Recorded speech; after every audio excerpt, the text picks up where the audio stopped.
My MIL faked poverty when we got pregnant, demanding she move in or be homeless with winter coming. Linda called sobbing 2 days after we announced the pregnancy. Lost everything. Evicted. Car repossessed. Been eating ramen for weeks. Winter's coming and I'll freeze on the streets. My husband Blake panicked. His mother about to be homeless with a baby on the way, she kept saying she'd help with the baby to earn her keep. Cook, clean, be perfect. Just don't let her die on the streets. Blake immediately said yes. Something felt off. Linda had a good office manager job, but Blake said we couldn't interrogate his mother during crisis. We picked her up that night. 2 garbage bags of clothes. Empty apartment. Said she'd sold furniture for food money. Looked defeated. First week was okay. Linda helped cook, kept clean, then started commenting our house was too small for a baby. Found listings for huge houses. When I said we couldn't afford them, you could if you were smart with money. Criticized everything. Prenatal vitamins overpriced. Crib was waste. Expensive car seat unnecessary. Acting like we threw away money while she was supposedly destitute. But I noticed things. New clothes with tags, daily coffee runs, weekly nail appointments. Friend treats me because she feels bad. Always texting but hiding screen. Gone for hours at job interviews with no follow-ups. Returning with shopping bags, church donations. Blake believed everything. Then Linda's real campaign. Since she's homeless anyway, we should all get a house together. 5-bedroom place, 3 incomes. She'd already called the realtor. We said no. She cried about keeping her grandchild from her. Posted on social media about being homeless, dependent on family who didn't want her. Blake's relatives started calling, why were we being cruel? She'd corner me alone. Said I was poisoning Blake against her. Threatened when she got back on her feet she'd remember how I treated her. One day I came home early with morning sickness. Linda's car in the driveway. The supposedly repossessed car. Friend lent it for interviews. But it had her fuzzy steering wheel cover. Her gym parking pass. Registration with her name. I investigated. Called her former landlord pretending to be reference checking. Perfect tenant for 6 years. Gave proper notice. Wasn't evicted. Chose to leave. Checked social media on fake account. She'd blocked me. Photos at restaurants, concerts, shopping trips all past month. While supposedly homeless and starving. Found her Venmo. Blake's relatives sending hundreds. For baby stuff. Help for hard times. Then the smoking gun. Her sister posted family dinner from previous week. Linda there in new outfit at sister's massive house. Caption. Planning mom's move-in renovation. Linda was moving in with rich sister. Been planning for months. Building entire guest suite. Sister posting about it since before Linda claimed homelessness. Showed Blake everything. He didn't want to believe, but evidence was overwhelming. His mother living with us 2 months unnecessarily. Collecting money through lies. Manipulating us into buying house together. Confronted Linda that night. Denied everything. Sister's posts old. Landlord confused. Car really borrowed. But when Blake showed Venmo transactions, she changed tactics. I deserve money for raising you. You owe me for giving you life. Baby needs grandmother's influence. Blake told her pack immediately. She exploded. Screamed I'd turned her baby against her. We'd regret needing help with baby. Threatened never forgiving Blake for choosing wife over mother. While packing, called entire family saying we were throwing her out in winter. We'd stolen money, keeping her from grandchild. But Blake had sent everyone evidence. Sister confirmed Linda was never homeless. Relatives demanded money back, over $3,000. Most took her to small claims court. Sister canceled guest suite renovation. Couldn't trust Linda after seeing manipulation. Linda actually did end up needing place after burning every bridge. Had to rent small apartment with money saved while pretending homeless. Never met our daughter, now 18 months. Sends cards saying she forgives our cruelty, ready when we apologize. Blake tears them up. But yesterday doorbell rang. Police officer. Mrs. Davidson? Yes? Your mother-in-law Linda filed an emergency custody petition, claims child neglect. What? She has photos of your daughter that she says show bruising, medical records indicating missed appointments, testimony from someone saying you leave the baby alone. That's impossible. Ma'am, there's also security footage. Of what? You at a bar last Tuesday, your husband at work, baby allegedly home alone. We had a babysitter. The footage from your doorbell camera shows no one entering or leaving. Blake grabbed his phone, pulled up our camera app. Tuesday's footage was missing, deleted. Someone deleted it? There's more. Linda's lawyer submitted bank records showing large cash withdrawals. Says you're using family money for drugs. This is insane. Officer handed us papers. Emergency hearing tomorrow morning. Judge will decide temporary custody. Linda's requesting immediate placement with her as nearest relative. The officer left. Blake's phone rang. His sister. Did mom contact you about testifying? Testifying?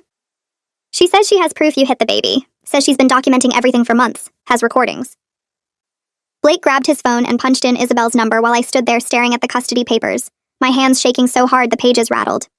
She picked up on the first ring, and Blake's voice cracked when he said Mom filed for custody. Isabel said she'd be right over, no questions, just that this was exactly the kind of thing Linda would pull. 28 minutes later, her car screeched into our driveway and she ran in carrying her laptop and a thick notebook already flipped to a blank page. She hugged Blake hard, then looked at me and said we needed to write down everything, every single lie, every manipulation, every piece of proof we had about what Linda really was. We sat at the kitchen table and started building a timeline starting with that first phone call about being homeless and evicted. Isabel pulled up screenshots she'd saved from Linda's sister's social media, the posts about planning the guest suite renovation that proved Linda was never destitute at all. She had photos of Linda at fancy restaurants from the exact weeks Linda was supposedly eating ramen and starving. Blake found the Venmo receipts showing all the money Linda collected from relatives while lying about needing help. I wrote down dates and details about Linda's new clothes with tags still on them, the daily coffee runs, the nail appointments she claimed friends paid for. Isabel typed everything into a document with timestamps and links to proof, organizing it so anyone could see the pattern of calculated lying. 2 hours flew by while we worked, and by the end we had a 12-page timeline showing exactly how Linda operated. Blake started searching for family law attorneys on his phone, calling numbers and leaving desperate messages about needing help immediately for an emergency hearing tomorrow morning. Most offices were closed, but he kept trying until finally someone named Christian Wallace answered his cell phone. Blake explained the situation in a rush, and Christian said he could meet us tonight even though it was almost 9 o'clock because emergency custody cases couldn't wait. He gave us an address for his office downtown and said to bring all our documentation. We loaded everything into Blake's car and drove through empty streets to a small office building where Christian met us at the door. He was younger than I expected, maybe 35, wearing jeans and a polo shirt like he'd been home relaxing when Blake called. He led us to a conference room and listened while we explained everything about Linda's fake homelessness, her manipulation, and now these custody papers full of lies. Christian kept taking notes, and when we got to the part about the deleted doorbell camera footage, he stopped writing and looked up. He said that was the most suspicious element because it showed someone deliberately destroyed evidence, and if we could prove Linda did it, that would seriously damage her credibility with the judge. I pulled out my phone with shaking hands and called Mila, our babysitter, even though it was getting late. She answered sounding nervous, and when I asked about Tuesday night, her voice got really quiet. She said Linda had contacted her yesterday claiming to be doing some kind of safety check for the family. Mila described how Linda asked weird questions about whether we ever left the baby alone, whether she'd ever seen us drinking or using drugs, whether our house was clean and safe. Linda kept pushing for Mila to say something negative, and it freaked Mila out so much she gave vague answers and tried to end the conversation. Mila said she was scared she'd said something wrong that Linda twisted around. I told her she hadn't done anything wrong and asked if she'd be willing to tell a lawyer what happened. Mila hesitated but said yes because she knew we were good parents and Linda was lying. I put her on speaker so Christian could hear, and he asked her specific questions about Tuesday night, what time she arrived, what time she left, whether the baby was alone at any point. Mila confirmed she got there at 6:15 and stayed until we came home around 9:30, and our daughter was never alone for even a minute. Christian explained that Linda's attorney filing an emergency petition with made-up evidence could be filing a false report, and maybe even fraud on the court if we could prove it. He said our first job was getting through tomorrow's emergency hearing and keeping our daughter home with us. But he also said we needed to start building a case for sanctions against Linda, because judges took it seriously when people lied to the court. He asked Blake to try accessing our doorbell camera account to see if we could find any information about who deleted the footage. Blake pulled up the app on his phone and went into the account settings, checking the login history. His face went white and he turned the phone so Christian and I could see. Someone had logged in from an unfamiliar device 2 days ago, a phone that wasn't ours, and the login location was traced to Linda's apartment complex. The timestamp showed the person spent 40 minutes in the account systematically deleting Tuesday evening's footage. Christian leaned forward and said this was evidence tampering, and we needed to contact the camera company to get official records. He also said we might need to file a police report because destroying evidence in a custody case could be criminal. We got home after midnight completely exhausted but too wired to sleep. I checked on our daughter sleeping peacefully in her crib, her little chest rising and falling with each breath, completely unaware that someone was trying to take her away from us. Blake came up behind me and wrapped his arms around my waist, resting his chin on my shoulder. We stood there watching her sleep, and he whispered that we'd get through this together, that no judge would give our baby to Linda once they saw the truth.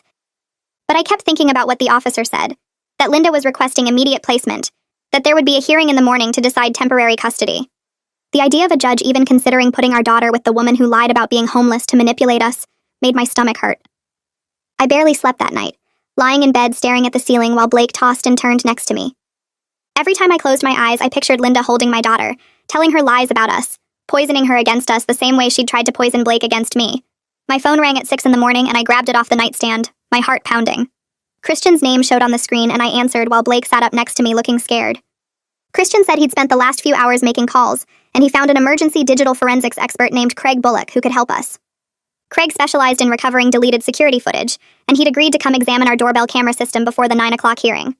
Christian warned us that recovery wasn't guaranteed depending on how the deletion happened, but it was our best shot at proving someone was home with our daughter Tuesday night.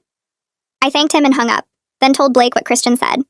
Blake jumped out of bed and started getting dressed, saying we needed to be ready when Craig arrived. Craig showed up at 7:30 carrying a laptop bag and a metal case full of equipment.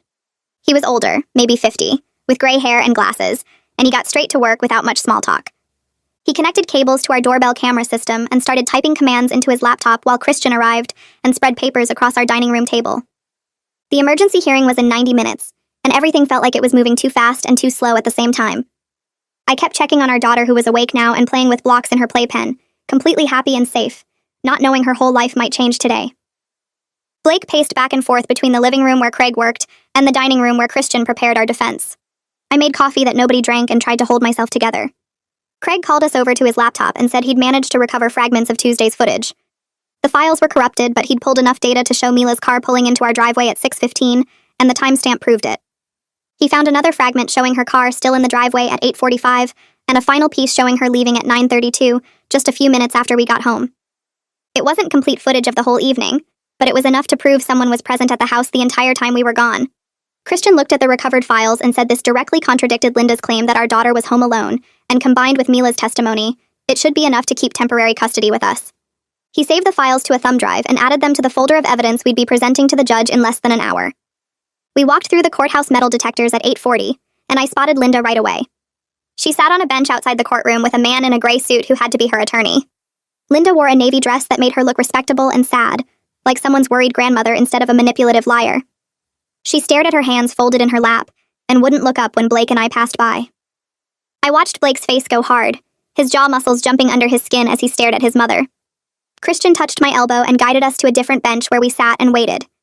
My hands wouldn't stop shaking, so I pressed them between my knees. Christian opened his briefcase and pulled out folders while Blake just stared straight ahead at nothing. The hallway filled with other people waiting for their court hearings, lawyers in suits carrying files, a woman crying quietly on a bench across from us. Normal courthouse morning, except my whole life was about to be decided by a stranger in a black robe. A bailiff opened the courtroom doors at 8:55 and called several case numbers, including ours. We stood and walked inside, my legs feeling weird and disconnected like they belonged to someone else.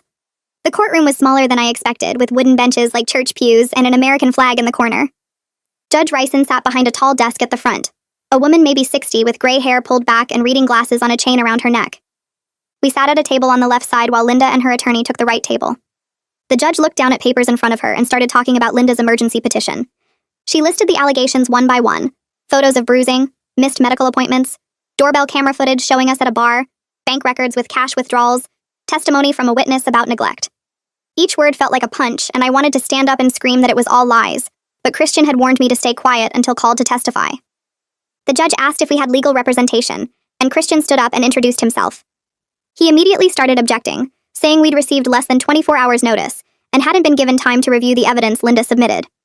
The judge listened and then explained that emergency custody hearings operate under different rules when a child's immediate safety might be at risk. She said we'd have a chance to present our defense and cross-examine witnesses, but the hearing would proceed today. Mitchell Snyder stood up and started presenting Linda's case. He described us as unstable young parents who regularly left our 18-month-old daughter home alone while we went out drinking. He held up bank statements showing cash withdrawals of $200, $300, $500, and suggested we were using the money for drugs. He showed the judge photos of our daughter that he claimed depicted bruising from physical abuse. He mentioned a sworn statement from someone who witnessed concerning behavior, though he didn't name who. I felt sick listening to these lies presented like facts in an official courtroom. My daughter's future was decided based on complete fiction, and there was nothing I could do but sit there and take it. Mitchell talked about Linda being a concerned grandmother who'd tried to help us when she was going through her own difficulties, and how we'd thrown her out and cut off all contact. He painted Linda as the victim, and us as cruel, neglectful parents who needed intervention. Blake's hand found mine under the table and squeezed so hard it hurt, but I didn't pull away. Christian stood up when Mitchell finished and asked permission to present evidence. He pulled out his laptop and showed the judge the recovered doorbell camera footage that Craig had salvaged. The video played on a screen showing Mila's car pulling into our driveway at 6:15 on Tuesday night. Another fragment showed her car still there at 8:45. A final piece showed her leaving at 9:32, minutes after Blake and I got home. Christian explained that this proved our daughter wasn't alone, that we'd had a babysitter the entire time we were gone. Mitchell immediately objected, claiming the footage could be fake or from a different date. He suggested we could have created it after getting served with the custody papers. The judge held up her hand and said she'd order a court-appointed digital forensics expert to examine the footage and verify the timestamps and authenticity. She made a note on her papers and then asked who wanted to testify first. Christian said I would take the stand. I walked to the witness chair on shaky legs and a clerk made me swear to tell the truth. Christian asked me to explain our relationship with Linda starting from when she claimed to be homeless. I told the whole story, how she'd called crying about being evicted, how we'd taken her in, how she'd tried to manipulate us into buying a house together. I described finding her car that was supposedly repossessed, calling her landlord who said she'd left voluntarily, discovering the social media posts about moving in with her rich sister. I explained how we'd confronted her with evidence and she'd exploded, threatening us and calling family members with lies. I talked about her collecting money from Blake's relatives through fraud, over $3,000 that most of them had to sue her to get back. Christian asked about the Venmo transactions, and I described finding Linda's account and seeing all the payments from family members who thought they were helping with baby expenses. Mitchell stood up for cross-examination, and his whole approach changed. He acted like I was lying to cover up my own bad parenting. He asked why I would let my daughter's grandmother be homeless if I was really a good mother. He suggested I'd made up the story about fake homelessness because I was jealous of Linda's relationship with Blake. He brought up the cash withdrawals again and asked what the money was really for. He implied I was an unreliable narrator trying to deflect from serious allegations of child neglect and abuse. I stayed as calm as I could and stuck to the facts, but inside I was screaming. Blake testified next and explained how he'd discovered his mother's lies. He described his sister finding the social media posts that proved Linda was never homeless. He talked about the evidence of Linda planning to move in with her sister months before she claimed to be destitute. Mitchell tried to paint Blake as an ungrateful son who abandoned his mother when she needed help. He asked if Blake felt guilty about throwing his elderly mother out on the street. Blake stayed calm and said his mother had fabricated a crisis to manipulate us into buying a house with her, and when we refused, she'd turned the entire family against us with lies. He said protecting his daughter from a manipulative person was his responsibility as a father, regardless of that person's relationship to him. The judge asked a few questions and then announced she was ready to make a temporary ruling. She said the evidence presented was concerning but conflicting. She noted that the recovered doorbell footage, if verified as authentic, would contradict the claim that our daughter was left alone. She said Child Protective Services needed to conduct a full investigation, including home visits and interviews. She ordered that our daughter would remain in our custody pending the investigation and main hearing. Then she said Linda would receive supervised visitation twice a week at a family services center. I felt relief and horror at the same time. Our baby was coming home with us, but Linda was getting access to her.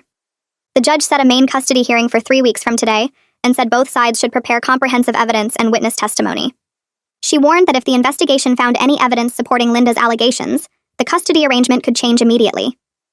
Court was dismissed and we stood up. Linda was crying at her table and Mitchell had his hand on her shoulder.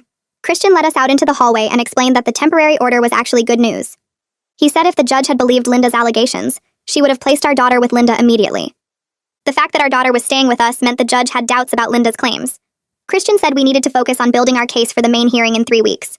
We needed to document everything, gather witnesses who could testify about Linda's character and our parenting, and potentially file criminal complaints about the evidence tampering. He mentioned that Craig's forensic report proving Linda deleted the doorbell footage would be powerful evidence of her dishonesty. We drove home in silence, both too exhausted to talk. Blake's sister had been watching our daughter, and when we walked in, I just scooped my baby up and held her. She smelled like baby shampoo and milk and home. I sat on the couch and held her while she napped against my chest, breathing in that smell and trying to process that someone had tried to take her from me based on lies. Blake sat next to us looking hollow, staring at nothing. I realized this betrayal by his mother was destroying him in ways I couldn't fully understand. His own mother had tried to steal his child. How do you recover from that? That afternoon, the doorbell rang and Blake's sister came in. She looked upset and said she needed to tell us something. 2 of Blake's cousins had contacted her after hearing about the custody case. One cousin said Linda had called her 2 days before filing the petition and tried to convince her to testify in court about witnessing us fighting. Linda had offered to split any money she might get from a successful custody case if the cousin would lie for her. The cousin had refused and now felt guilty for not warning us sooner. The other cousin said Linda had sent her text messages asking if she'd ever seen anything concerning about our parenting, clearly fishing for ammunition. Both cousins were willing to testify about Linda's attempts to manipulate them into providing false statements. Christian needed to know about this immediately because it showed Linda's pattern of lying and witness tampering. Blake called Christian and put him on speaker. Christian listened to everything and said the cousin's testimony would be crucial evidence that Linda had planned this custody grab and tried to manufacture false witnesses. He said we should file a police report about the attempted bribery and witness tampering. We spent the rest of the afternoon giving our daughter a bath and playing with her blocks, trying to pretend everything was normal. But nothing felt normal anymore. Linda had poisoned everything with her lies and manipulation. Even holding my daughter felt different now. like I was constantly aware that someone was watching and judging, waiting for me to make a mistake they could use against me. Christian called the next morning and told us we needed to go to the police station immediately to file a report about the evidence tampering. Blake drove while I sat in the passenger seat holding my phone with shaking hands, texting Mila to see if she would meet me later. The police station smelled like coffee and old paper when we walked in. A detective named Harris listened to our story for 20 minutes, nodding and taking notes while we explained about the deleted doorbell footage and Linda's attempt to bribe Blake's cousin. He looked tired when we finished talking. Family custody disputes were messy and complicated, he said, and prosecutors usually didn't want to touch cases where relatives were fighting over kids. He'd file our report and document everything we brought, but he couldn't promise criminal charges would happen. We spent 3 hours there giving statements and signing papers while our daughter stayed with Blake's sister. Walking out felt hollow because I'd hoped the police would immediately arrest Linda for lying to the court, but Harris made it clear the legal system moved slowly, and family cases were treated differently than regular crimes. I texted Mila again when we got home, and she finally responded saying she could meet me at a coffee shop across town that afternoon. Blake stayed home with our daughter while I drove to meet her. Mila looked scared when I walked into the coffee shop, sitting in a corner booth picking at her napkin. She started crying before I even sat down. Linda had called her 3 days ago claiming to be doing a safety check for the family, asking weird questions about whether we ever left the baby alone, or seemed drunk or high when we came home. Mila had given vague answers because Linda made it sound official and scary, like Mila could get in trouble if something bad happened while she was babysitting. Then Linda said that cooperating with the custody investigation would protect Mila from being blamed if the court found problems with our parenting. Mila realized now that Linda had been manipulating her into giving testimony that could be twisted to sound bad. She kept saying she was sorry, that she should have told us right away, that she never meant to help Linda hurt us. I told her it wasn't her fault, and that Linda was good at manipulating people because she'd been doing it her whole life. What mattered now was that Mila was willing to tell the truth about what really happened Tuesday night. Christian arranged for Mila to give a sworn statement to a court reporter the next day at his office. Mila showed up looking nervous, wearing a dress like she was going to an actual trial. The court reporter set up her little machine and Mila raised her right hand and swore to tell the truth. She talked for 40 minutes about arriving at our house at 6:15 on Tuesday, about playing with our daughter and putting her to bed at 7:30, about us coming home at 9:30 and paying her before she left. Then she described Linda's phone call and the scary questions and the way Linda made it sound like Mila could be legally responsible if she didn't cooperate. Christian asked careful questions to get every detail on record. Mila kept saying she felt bad for almost falling for Linda's manipulation, that she should have known something was wrong when Linda started asking leading questions. But Christian told her she did the right thing by coming forward now, and that her testimony would be crucial in proving Linda had planned this whole custody grab. When we left Christian's office, Mila hugged me and said she wouldn't let Linda take my baby away based on lies. Sofia Velez from Child Protective Services called 2 days later to schedule a home visit and interviews. Her voice was professional but neutral, like she was reading from a script. She had to investigate all allegations thoroughly regardless of how unlikely they seemed, she said, because protecting children were her job, and she couldn't assume anything without doing a complete evaluation. The call made my stomach hurt because I realized we were being treated like actual suspects in a child abuse case. I wanted to scream that we'd done nothing wrong, that our daughter was healthy and loved and safe, but Sofia just kept talking about scheduling and what documents we should have ready. She was coming to our house in 2 days and would need to interview both of us separately and examine our home and see our daughter. Blake looked sick when I told him about the appointment. We spent the next 2 days cleaning our already clean house and organizing paperwork and trying not to panic. Sofia arrived exactly on time wearing business clothes and carrying a tablet and camera. She walked through our house slowly, looking at everything like she was cataloging evidence. Our daughter's room got the most attention with Sofia checking the crib for safety issues and examining toys and opening drawers to look at clothes. She took photos of the baby's room, our bedroom, the kitchen, the living room, even the bathroom. She checked our refrigerator and pantry, writing notes about what food we had. She looked at our smoke detectors and door locks and electrical outlets. Every photo she took felt like an accusation, like she was building a case against us instead of investigating Linda's lies. The home visit took 3 hours, and by the end I felt violated and angry, like a stranger had invaded our private space and judged us without knowing anything about who we really were. Sofia interviewed me first while Blake took our daughter to the park. She asked about our daily routines, our parenting philosophy, our work schedules, our support system. Then she brought up the cash withdrawals that Linda's attorney had mentioned in the custody petition. I explained that we'd been saving cash for a down payment on a bigger house because our bank offered better mortgage rates for customers who could show substantial cash reserves. I pulled out bank statements showing the pattern of regular withdrawals and the corresponding deposits into our savings account, proving we were saving money instead of spending it. Sofia wrote everything down without showing any reaction. She asked about discipline methods and medical care and childcare arrangements. Every question felt like a test I might fail, even though I was telling the truth about everything. Blake's interview happened the next day while I was at work. Christian called me afterward sounding concerned. Blake had gotten emotional when talking about his mother's betrayal, crying while explaining how Linda had lied about being homeless and then tried to steal his daughter through false accusations. Sophia had noted in her report that Blake's emotional response could indicate either genuine hurt from family betrayal or potential instability that might affect his parenting. Christian warned us that everything we said and did was evaluated and analyzed, that we needed to stay composed even when discussing painful topics, because showing too much emotion could be twisted into evidence of instability. The warning made me furious because how are we supposed to stay calm when talking about someone trying to take our child? But Christian said family court was different from regular life, and we had to play by their rules if we wanted to keep our daughter. Craig finished his full forensic analysis of our doorbell camera system a week after the emergency hearing. He called Christian first, and then Christian called us to explain what Craig had found. The deletion of Tuesday's footage had been performed remotely using login credentials that matched Linda's phone number based on the account recovery information. Someone using Linda's phone had accessed our camera system and systematically deleted the specific time period that would have shown Mila arriving and staying at our house. Craig's report included technical details about IP addresses and device identifiers that proved Linda or someone working with her had deliberately tampered with evidence that would disprove her allegations. Christian sounded excited because this was concrete proof of Linda's dishonesty and planning. She hadn't just made up lies, she'd actively destroyed evidence that contradicted her false story. Christian filed a motion with the court the next day presenting Craig's forensic evidence and requesting sanctions against Linda, including dismissal of her custody petition.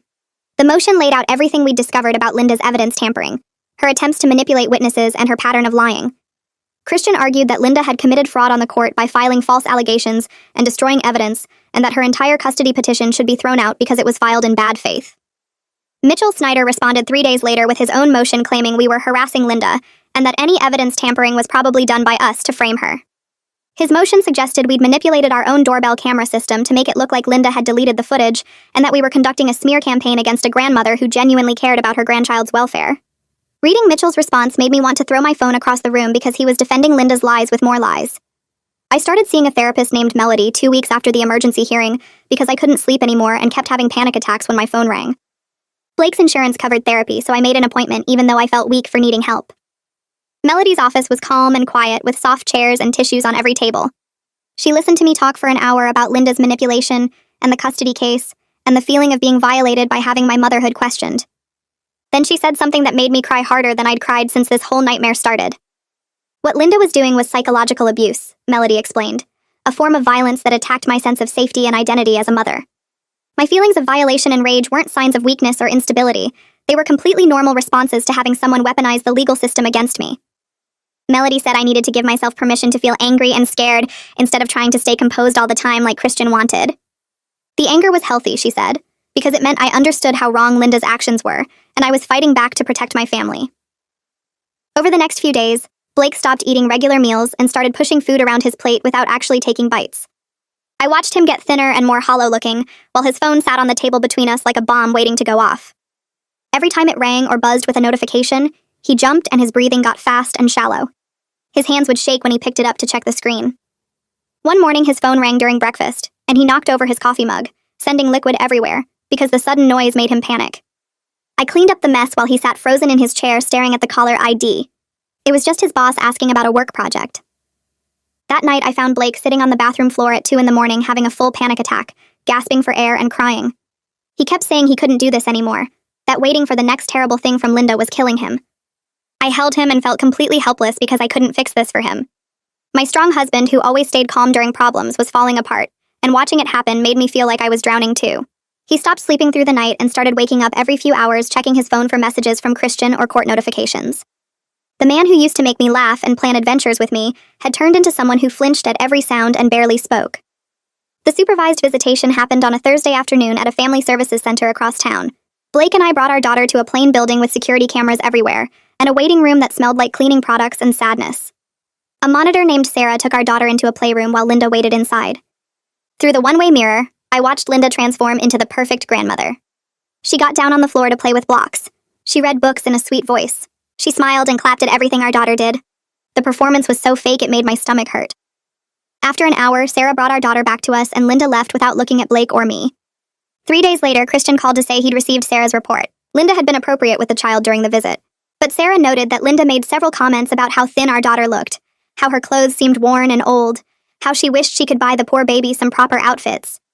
Each comment planted a seed suggesting we weren't taking good care of our child. Christian said Linda was still manipulating the situation even under supervision, trying to build a record that would support her custody claims. Christian sent the photos Linda had submitted to a pediatric specialist named Dr. Atkinson, who examined them carefully and wrote a detailed report. Dr. Atkinson identified every single mark in the photos as completely normal for an active toddler. The small bruise on our daughter's knee came from learning to walk and falling on hard surfaces, which every child does. The red mark on her arm was from bumping into furniture edges, again totally typical. The scratch on her cheek happened when toddlers touch their own faces with fingernails that parents can't keep short enough. Dr. Atkinson's report explained that these marks showed healthy child development and active play, not abuse or neglect. The specialist included research about normal childhood injuries and photos comparing our daughter's marks to actual signs of abuse, which looked completely different. Christian attached Dr. Atkinson's report to our court filings and said this would destroy Linda's main evidence of alleged harm. He seemed excited because the specialist's credentials were impressive, and judges trusted medical experts over grandmothers making accusations. Sophia scheduled an interview with our pediatrician, Dr. Bradley, and showed up at his office with a list of questions about our daughter's medical history. Dr. Bradley provided our daughter's complete file showing she'd been to every scheduled checkup since birth. All her vaccinations were current and properly documented. The records included notes from every visit describing our daughter as healthy, well cared for, and meeting all developmental milestones. Dr.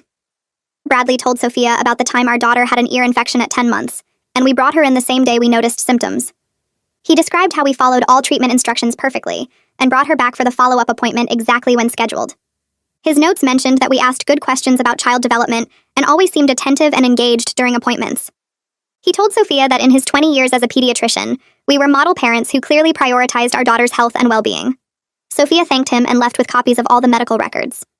Christian heard about the interview from Sophia's office and said, "Dr. Bradley's testimony was exactly what we needed to counter Linda's false claims about missed appointments and neglect." Mitchell called Christian's office with a settlement proposal that made my blood pressure spike when Christian explained it to us over the phone. Linda would drop the custody petition if we agreed to mandatory weekly visitation that she could enforce through the court. She also wanted us to set up a college fund for our daughter with Linda as the controlling trustee, meaning she would decide how the money got spent. Christian told us this offer proved Linda's real motivation wasn't concern for our daughter's safety. If Linda genuinely believed we were abusing or neglecting our child, she wouldn't offer to drop the case in exchange for visitation rights and financial control. The settlement demand showed Linda wanted power over our family and possibly access to money, not protection for her grandchild. Christian advised us to reject the offer completely because accepting any part of it would validate Linda's false accusations and give her permanent leverage over our lives. He said judges would see through this kind of settlement attempt, and it actually helped our case by exposing Linda's true intentions. We told Christian to reject the settlement, and he filed a counter-petition asking the court to terminate all of Linda's visitation rights permanently and order her to pay our legal fees as punishment for filing a false and malicious custody case. Christian argued that Linda had committed fraud by making up allegations, destroying evidence, and trying to manipulate witnesses. He requested sanctions that would make Linda financially responsible for the mess she'd created. Mitchell responded 3 days later with an angry motion claiming we were cruel people trying to keep a loving grandmother away from her grandchild. His response painted Linda as a victim being punished for caring too much, and us as vindictive in-laws who wanted to hurt Blake's mother. Reading Mitchell's words made me want to throw my phone across the room because he was defending Linda's lies with more lies. Christian said Mitchell's outrage was a sign that our counter-petition had them worried, and angry responses usually meant the other side knew they were losing. Blake's cousin Julia called him one night and said she needed to talk about something important. Julia lived 2 hours away, and we'd only seen her a few times since our daughter was born, but she drove to our house the next evening looking nervous. She sat in our living room and told us that Linda had contacted her 2 weeks before filing the custody petition. Linda asked Julia to testify that she'd witnessed Blake and me fighting violently in front of our daughter. Julia said Linda offered to split any money she might win from a successful custody case if Julia would lie in court. Julia had refused immediately and told Linda she was disgusting for asking, but she'd been scared to tell us because Linda threatened to ruin Julia's reputation in the family. Now that the custody case was actually happening, Julia couldn't stay quiet anymore. She agreed to give a sworn statement to Christian about Linda's bribery attempt. Christian met with Julia the following week and recorded her testimony describing exactly what Linda had said and offered. He told us Julia's testimony would be crucial at the main hearing because it established Linda's pattern of manipulation and proved she was willing to lie to the court and corrupt witnesses to get what she wanted. I was scrolling through social media late one night when I found Linda's public posts about being denied access to her grandchild. She'd written long paragraphs about cruel in-laws who turned her son against her and refused to let her see the baby she loved. The posts painted her as a heartbroken grandmother being punished for caring too much. Several people who didn't know the real story had commented with support and sympathy. But then Blake's relatives who knew the truth started commenting with the actual facts about Linda's fake homelessness, her lies, and her current false accusations in court. The comment section turned into a public fight with family members arguing about what really happened and who was telling the truth. I felt exposed and humiliated seeing our private family nightmare aired out for everyone to read and judge. Blake saw the post too, and his face went pale. He started blocking family members and friends who engaged with Linda's lies, saying anyone who believed his mother over us didn't deserve to be part of our lives. The social media disaster made everything feel even more violating, because Linda was weaponizing public opinion along with the legal system. 3 weeks after Sophia's home visit, Christian called and said he'd received an advance copy of her investigation report. He asked us to come to his office to review it together. Blake and I sat across from Christian's desk while he opened the file and started reading highlights out loud. Sophia's report concluded that there was no evidence of neglect or abuse in our home. She described our house as clean, safe, and appropriate for raising a child. Her observations noted that our daughter appeared healthy, happy, and well cared for during the home visit. Sophia wrote that we demonstrated appropriate parenting knowledge and seemed genuinely engaged with our daughter's development and needs. The report stated that Linda's allegations appeared to be motivated by personal conflict with us, rather than legitimate child welfare concerns. Sophia recommended that the custody petition be denied and that our daughter remain in our care. Christian finished reading and looked up at us with a satisfied expression. He said this report was extremely favorable and would carry significant weight with the judge because CPS investigators were supposed to be neutral parties looking only at child safety. Christian warned us not to celebrate too early, though, because judges sometimes ordered ongoing visitation with grandparents, even when they denied custody petitions. He explained that some judges believed maintaining family connections was important for children and might give Linda supervised visitation rights despite her false accusations. The idea of Linda getting any access to our daughter after everything she'd done made me feel sick. Christian said we needed to prepare ourselves for the possibility that Linda would remain in our lives in some limited way, no matter how strong our case was. He promised to argue hard for complete termination of Linda's rights, but he wanted us to understand that family court judges had wide discretion and sometimes made decisions that seemed unfair to the parents involved. Blake asked what would happen if the judge ordered visitation, and Christian said we'd have to comply or face contempt charges, but we could request very limited supervised contact and strict conditions. The conversation left me feeling anxious because even winning the main case might not completely free us from Linda's manipulation and presence in our family. That night, Blake sat on our daughter's bedroom floor watching her sleep in her crib and told me he couldn't imagine ever letting his mother near her again after everything she'd done. His voice stayed flat and cold in a way I'd never heard before. He said Linda was dead to him now, not in some dramatic, angry way, but like stating a simple fact about a stranger who happened to share his DNA. I sat down next to him and took his hand, but he didn't look away from our daughter's peaceful face. He said the woman who raised him died the moment she deleted that camera footage and filed false abuse claims, and whoever Linda was now felt like a dangerous person he needed to protect his family from. I squeezed his fingers and he finally looked at me with eyes that looked older somehow, like something fundamental had broken inside him regarding what family meant. He said blood didn't mean anything when someone was willing to weaponize the legal system and lie to judges about bruises and neglect. Our daughter shifted in her sleep and made a small noise, and Blake stood up slowly, kissed her forehead so gently, then walked out of the room without another word. 2 weeks before the main hearing, Blake had a complete breakdown in our bedroom at 3 a.m. I woke up to him sobbing into his pillow, trying to muffle the sound so he wouldn't wake our daughter down the hall. I turned on the lamp and saw his whole body shaking and pulled him into my arms while he cried harder than I'd ever seen him cry. He kept saying the same things over and over between gasping breaths about how the woman who raised him tried to steal his child through lies and manipulation. He talked about memories from childhood, times Linda had been there for him when he was sick or scared, and how those memories felt poisoned now knowing what she was capable of doing. I held him tighter and let him grieve the mother he thought he had while he raged at the monster she actually turned out to be. He said things like, how could someone who taught him to ride a bike and helped with homework turn around and accuse him of abusing his own daughter? The crying went on for almost an hour before it finally slowed down to occasional shudders and hiccups. I wiped his face with tissues and told him it was okay to fall apart, because what Linda did would break anyone. He looked at me with red, swollen eyes and said he felt stupid for not seeing who she really was sooner, for believing her homelessness story, for letting her into our home. I told him Linda was a master manipulator and he wasn't stupid for loving his mother and wanting to help her. But I knew this trauma was going to mark our family forever, regardless of how the custody case ended, because Blake would never trust the same way again. The next morning, I had my regular appointment with Melody and told her about Blake's breakdown. She listened carefully and said Blake needed his own therapist to process the maternal betrayal, because what he was going through was different from my experience of fighting false accusations. Melody explained that having your own mother turn against you and try to take your child created a specific kind of trauma around trust and family bonds that required specialized help. I went home that afternoon and found Blake sitting at the kitchen table staring at nothing, and told him I thought he should start seeing someone who specialized in family trauma. He immediately shook his head and said he needed to stay strong for me and our daughter, that he couldn't fall apart when I needed him to be solid. I sat down across from him and took both his hands and told him that getting help was being strong, that I needed him to take care of himself because watching him suffer was breaking my heart too. He argued that therapy was expensive and we were already drowning in legal fees from fighting Linda's custody case. I said we'd figure out the money somehow because his mental health mattered more than anything else. He looked down at our joined hands for a long time before finally nodding and asking if I could help him find someone. I called Melody right then, and she gave me 3 referrals for therapists who worked with family trauma and betrayal. Blake made an appointment with one for the following week. Christian called us into his office to start preparing for the main custody hearing by conducting practice testimony sessions.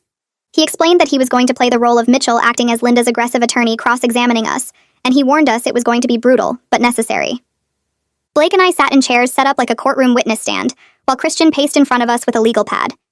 He started with me first, asking basic questions about our parenting and our relationship with Linda, before suddenly switching to harsh accusations about leaving our daughter alone and using drugs. The practice felt so real that I started getting defensive and emotional, and Christian stopped immediately to give me feedback. He said I needed to stay calm and factual no matter what accusations Mitchell threw at me, because getting upset made me look guilty even when I wasn't.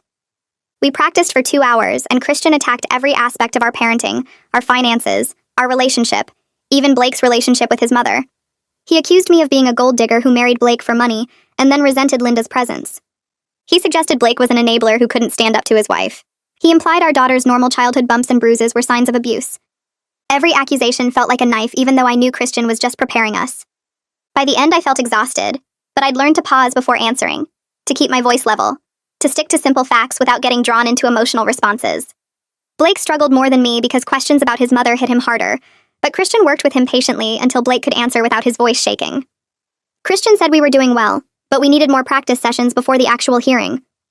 3 days before the hearing, Christian called sounding angry and said Mitchell had filed a supplemental motion with new allegations. Blake put the phone on speaker and Christian read the motion out loud. Mitchell claimed we'd been coaching our daughter to fear Linda by telling her grandmother was a bad person. The motion included statements from an unnamed source saying Blake had been making threatening statements about his mother to family members. Mitchell also alleged we were trying to alienate our daughter from her grandmother to justify keeping them apart. Christian's voice stayed controlled but tight as he explained these were desperate last-minute tactics to create doubt in the judge's mind. He said judges saw through these kinds of supplemental filings, but they still had to be addressed, which meant more work and more stress right before the hearing. I felt each new accusation like another wound opening up just as previous ones started healing. Blake asked how Mitchell could file statements from unnamed sources, and Christian said family court had looser evidence rules than criminal court, which meant Mitchell could get away with more. Christian said he'd file a response pointing out the timing and desperation of these new claims, but we needed to be prepared for Mitchell to bring them up during the hearing. After we hung up, Blake punched the wall hard enough to leave a dent, and I didn't try to stop him because I understood the rage building up with nowhere to go. Blake's sister Isabel showed up at our house the next morning with a thick folder and her laptop. She said she'd been compiling information since Linda first moved in with us, because something about the situation felt wrong from the beginning. Isabel opened the folder and showed us printed Venmo transactions, screenshots of Linda's social media posts from her fake account, testimony statements from relatives about Linda's lies, and documentation of Linda's actual living situation with her sister during the time she claimed to be homeless. She'd organized everything chronologically with dates and notes explaining the significance of each piece of evidence. Isabel said she suspected Linda might eventually do something like this custody petition, because the pattern of manipulation and lying was so extreme. She'd been quietly gathering evidence for months just in case, talking to relatives, saving screenshots, documenting every inconsistency in Linda's stories. Blake hugged his sister and thanked her, and Isabel said family protected each other from people like Linda, even when those people were supposed to be family too. We called Christian immediately, and he came over that same afternoon to review Isabel's dossier. He spent 2 hours going through everything and kept saying this was exactly what we needed to show the pattern of calculated manipulation. Christian said Isabel's testimony about compiling this evidence would be powerful because it showed Linda's behavior wasn't a one-time mistake, but a long-term pattern of lies and financial exploitation. 2 of our neighbors called within an hour of each other that same evening. Mrs. Atkinson from next door said Linda had approached her in the grocery store asking if she'd ever seen our daughter outside alone or heard concerning noises from our house. Mrs. Atkinson said the questions made her uncomfortable because they seemed designed to get her to say something negative about us. Our other neighbor, Mr. Rodriguez, called to say Linda had knocked on his door claiming to be doing a safety check on behalf of family services and asking similar questions. Both neighbors said they told Linda they'd never seen anything concerning and that we seemed like good parents, but they wanted us to know about Linda's fishing expedition. I thanked them both and immediately called Christian, who added their statements to our evidence file.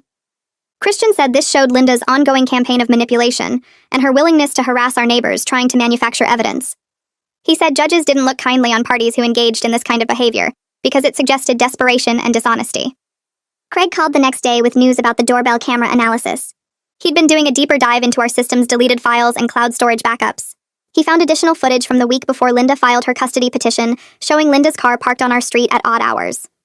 Craig sent us the recovered video clips, and we watched Linda sitting in her car outside our house for 30 to 40 minutes at a time on 3 different occasions. Sometimes she was just watching the house. Other times she appeared to be taking photos with her phone. Christian reviewed the footage and said this surveillance behavior combined with the evidence tampering created a clear pattern of calculated planning. He explained that Linda's claims of being a concerned grandmother acting in emergency looked fake when you had video of her stalking our house and systematically gathering information to use against us. Christian said this footage would be crucial in undermining Linda's entire narrative because it showed premeditation rather than spontaneous concern. The night before the main hearing, I couldn't sleep at all. I lay in bed next to Blake listening to him breathe and kept thinking about our daughter asleep down the hall. I got up at 2 a.m. and went to her room, stood by her crib watching her sleep in the dim glow of her nightlight. Then I went to the living room and pulled up photos on my phone starting from the day she was born. Every single photo showed a loved and cared for child. Her first bath with Blake holding her so carefully. Her 6-month photos where she was laughing at something off camera. Her first birthday with cake smashed all over her happy face. Halloween costume photos. Christmas morning opening presents. Random everyday moments of her playing with toys or eating snacks or being silly. I scrolled through hundreds of photos spanning 18 months of her life, and every moment had been filled with love and attention and care. The idea that a judge would sit in a courtroom tomorrow and decide whether Linda's lies had any merit felt completely surreal and terrifying, despite Christian's confidence in our case. I knew we had strong evidence and good witnesses, but family court was unpredictable and judges had wide discretion. What if something went wrong? What if the judge believed even a small part of Linda's story? What if temporary custody turned into something longer? I sat on the couch looking at photos until the sky started getting light, then went back to bed for an hour before my alarm went off. Blake and I got dressed in our best clothes like Christian had instructed and drove to the courthouse in silence. We arrived 30 minutes early and sat in the hallway outside the courtroom holding hands. Then I saw Linda coming down the hall with Mitchell walking next to her carrying his briefcase. Linda wore a conservative dress and had her hair done nicely, playing the concerned grandmother role perfectly. But when she got closer, I noticed her hands were shaking slightly, and she kept glancing at Mitchell like she needed reassurance. Mitchell looked nervous too, shuffling papers and checking his watch repeatedly. Christian arrived and sat down next to us, and he leaned over to whisper that Linda's body language suggested she knew her case was falling apart. He said people who were confident in their legal position didn't fidget and avoid eye contact the way Linda was doing. I wanted to believe him, but I couldn't let myself hope too much because the stakes were too devastating if something went wrong. Our daughter's entire future depended on what happened in that courtroom over the next few hours. Courtroom doors opened and we filed back inside. The judge sat down behind her bench and looked at us all with an expression I couldn't read. She shuffled some papers and cleared her throat before speaking. The judge stated that Linda's custody petition was dismissed with prejudice, meaning she could not refile similar claims without new evidence. My heart started pounding so hard I thought everyone could hear it. The judge continued, saying she found that Linda deliberately filed false allegations, tampered with evidence, and attempted to manipulate witnesses. She ordered Linda to pay our legal fees totaling over $30,000. Blake's hand squeezed mine so tight it hurt, but I didn't care because we'd won. The judge kept talking, her voice firm and clear as she explained her reasoning. She said the evidence showed a pattern of manipulation and dishonesty that made Linda's concerns about our parenting completely unbelievable. Mitchell tried to interrupt, but the judge held up her hand and told him to remain seated. Then she said something that made my whole body go weak with relief. The judge ordered that all visitation between Linda and our daughter was terminated immediately and permanently. She found that Linda's behavior showed she was not a safe or appropriate person to have contact with the child. Mitchell stood up fast, his chair scraping loud against the floor, and started to object.